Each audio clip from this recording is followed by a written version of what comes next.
Hi friends, welcome to 5 Minutes Tech YouTube channel. Here is Samsung Galaxy S23 Ultra 5G smartphone.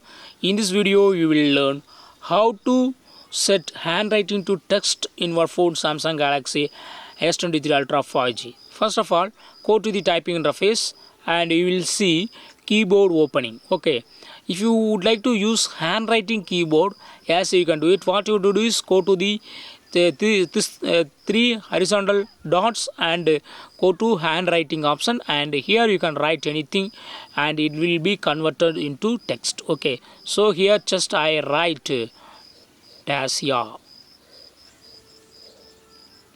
and it is now converted to dacia. Now I write hello and dacia hello is now showing. So in this way you can easily use handwriting to text in your phone Samsung Galaxy S23 5G. Okay, if you would like to remove this handwriting keyboard, then click on go back and click on these three dots, and again you go to click on handwriting, that is